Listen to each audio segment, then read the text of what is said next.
Hey, Seth David here from the world-famous Nerd Enterprises Incorporated, bringing to you another special screencast. This time I want to talk about some Slack rules of engagement and tips and tricks. We've been using Slack for a while. It's evolved a lot. The product has evolved. We've evolved in terms of, it sounded like I said devolved. We've evolved in terms of the way that we use it over the years, especially as new features have rolled out.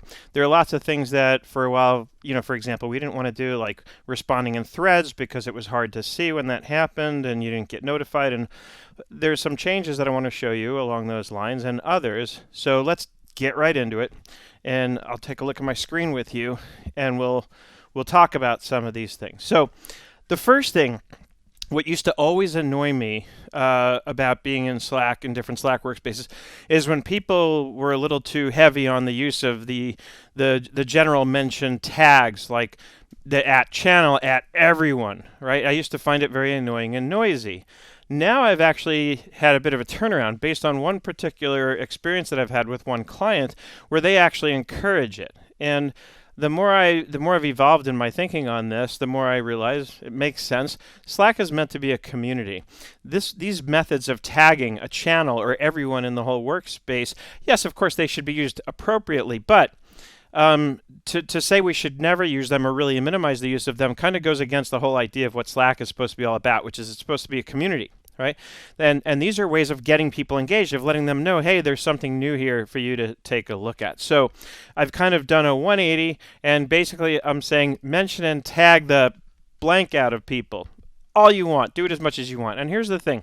If you don't want to get notified, then channel by channel or in your global preferences, you can very easily change your notification settings. So here I am in the 97 Up General channel, and if I don't want to get any notifications for this channel, especially the general channel, it could be very noisy because it's the one everybody kind of posts everything in, then you turn the notifications off for that channel. Or as you can see, my preference normally is to just get notified when I am being mentioned, so if they're mentioning me specifically, or @here or @channel, and there's also @everyone, which is only available in the general channel, and then that triggers a notification to go to everybody who's a member of the workspace. So you can turn your notifications off if you find it annoying, but I'm now of the mindset that we should encourage using these things to tag people and let people know so that people do get notified, come in and get engaged with the conversations that are happening in your Slack workspace. Next, who are you? Right? And what I mean by that is, acknowledge people. If somebody writes a post and mentions you, and especially clearly they're looking either for your feedback or looking to make sure that you're aware of their message, whatever the reason, a lot of times we'll get that and we'll just ignore it and say, I'll get to it when I can. At the very least, don't leave them hanging. Don't leave them in the dark wondering if you got the message. Put a reaction on it. I like to use the eyeball reaction. It's just my way of letting people know, kind of literally using an emoji reaction, that I've seen this, right? I see this, meaning I'm acknowledging it. I see it. I'll get back to it later, right? And then you can save messages. We'll talk about that later. 2 different ways of kind of making sure that you do remember to go back to that later. Also, take note of what planet you're on. Right? If you are in the general channel, that's meant for general things, right? Things that we don't already have a channel for. You can search the channels, right? So we can go here, and and they've changed this around now, so I keep getting confused myself. For me, I can browse channels or create a channel, right? Because I'm the admin here. I think I disabled other people's ability to create channels in this, because that's the other thing, is we were getting channels that were essentially overlapping and duplicates of one another because people weren't taking the time to check.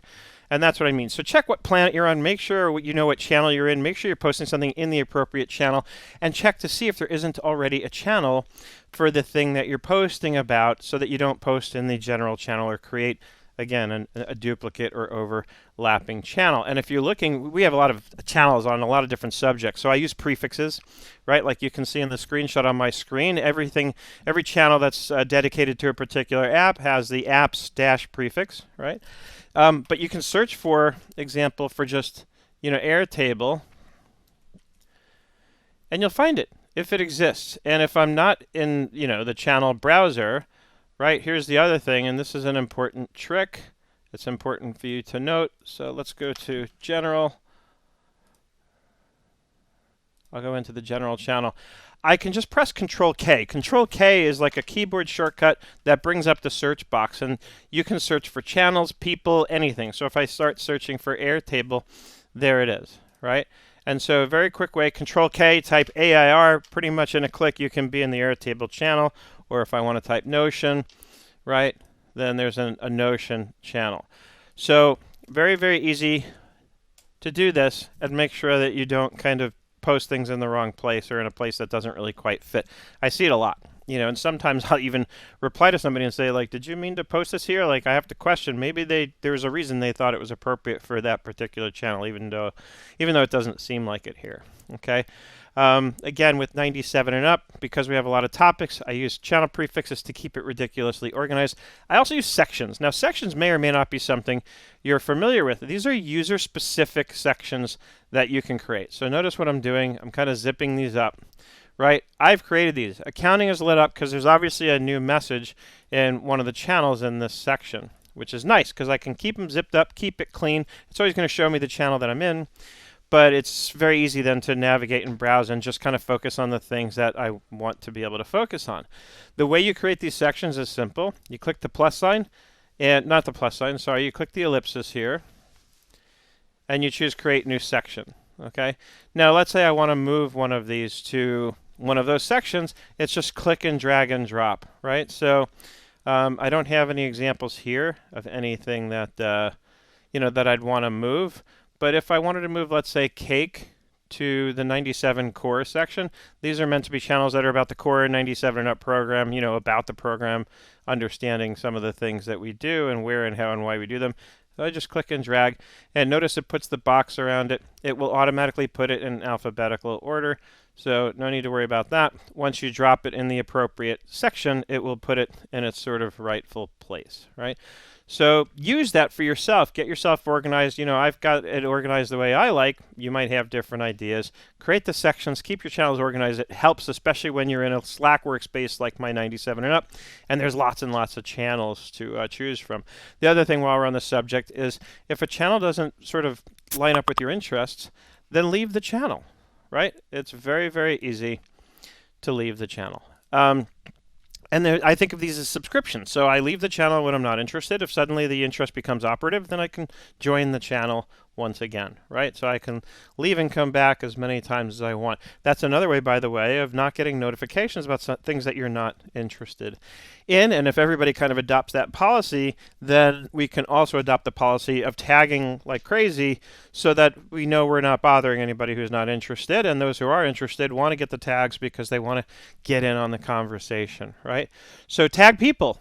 Right? Earlier when I was talking about tagging, I was talking about the general like at channel, at here, at everyone, kind of broad stroke tags, but also tag individuals, especially obviously if you're addressing something to somebody specific, whether it's a question or feedback you're looking for because of that particular person's expertise. But also in general, tag anybody that you think might just be interested because you know them and you know what they're interested in, right? So use the tags as much as you can. It helps create engagement. It helps get the conversations flowing. So that's my suggestion. Of course, you could disagree, but that's my suggestion for how to create a highly engaged, lively, active Slack workspace, right? Replying in threads. So this is what I was talking about at the beginning. When you have a thread that you're replying in, check off this little box that also sends it to whatever channel you're in. That way, people can see the replies, and at the same time, you can keep the conversations organized. Nothing is more let's just call it annoying, then when you have a post and then there's 6 more unrelated posts in that channel, and then somebody posts something that's a reply to a message 5 messages ago, but there's no context in terms of what they're replying to because they didn't reply in the thread. So whenever you're in a thread, even if it's the next response and it seems like it should be obvious, don't assume that. Always go reply in the thread and then check off this little box that sends it. So if I go to this thread, for example, and I've got some people who responded to my question, if I post a reply, I'm going to check this off and say also send it to general.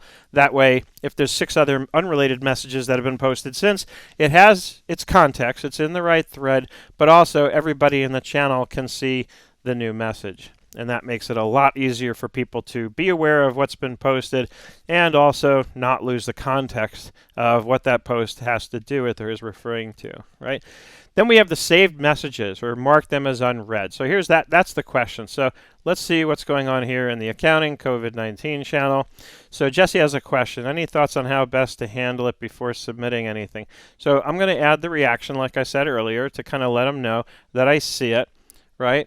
And then I want to come back to this later. So I can click here to add it to saved items. When I do that, I of course have to remember to come up here and review my saved items, right? In case I don't, right? In case I don't remember, or I don't trust myself to remember, right? Let me go use my Ctrl K to get back to COVID-19, right? The other thing I do, and I do this a lot, is just mark it unread. If I mark it unread, this will remain lit up, right? If I click away, you'll see. If I zip up the accounting channel, that's now lit up again. That gets my attention a lot more than having things in saved items. I sort of wish saved items would light up when I have something in it as kind of my reminder.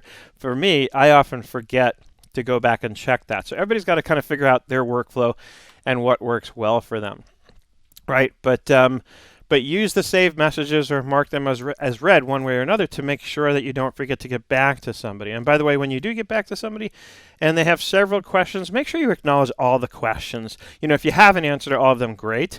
If you only have an answer to one, answer the one question and then explain, I don't know the answers to the other ones, or I don't have that experience. That way, again, you're not leaving them hanging in the dark wondering, well, did he just not see the other questions? Did he forget? I'm guilty of that. I go in, I'm doing a million things at once. I'll write a quick response to one out of the 3 questions they asked and then move on. And then they'll even come back and ask me sometimes like, hey, what about these other 2 questions? And I'm like, oh my God, I'm so sorry, right?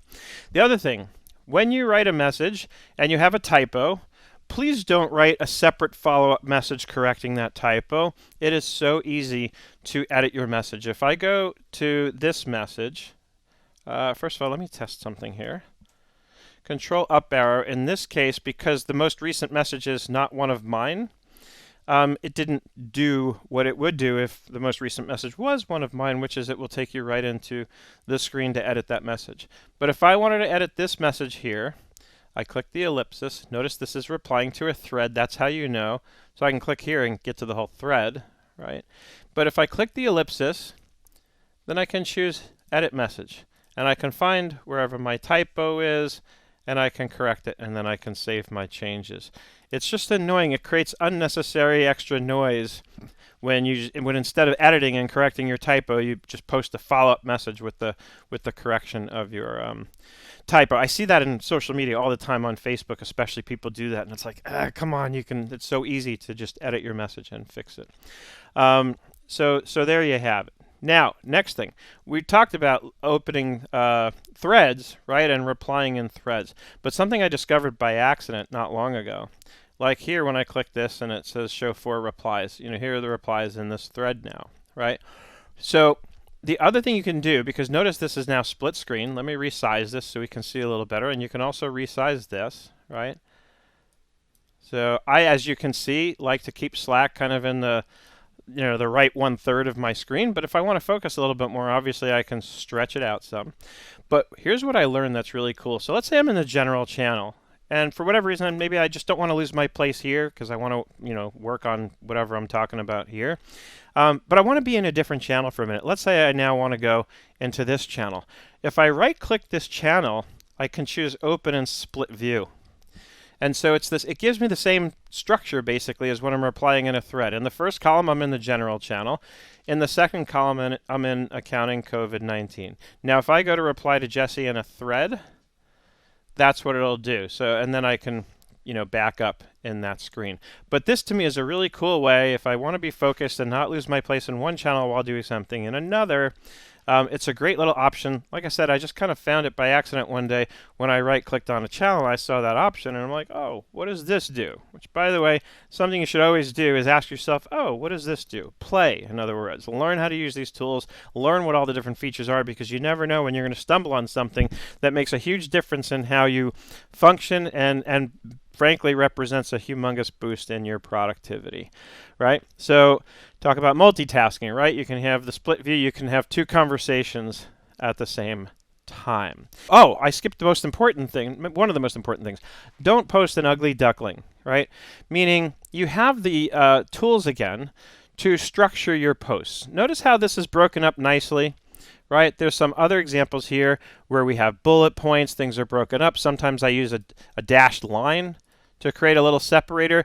Make it easy for people to read. Nobody wants to read a wall of text. How do you do this? Shift-Enter. So when you're typing something on line 1 and you want to enter return to start line 2, Shift-Enter will do that for you very easily.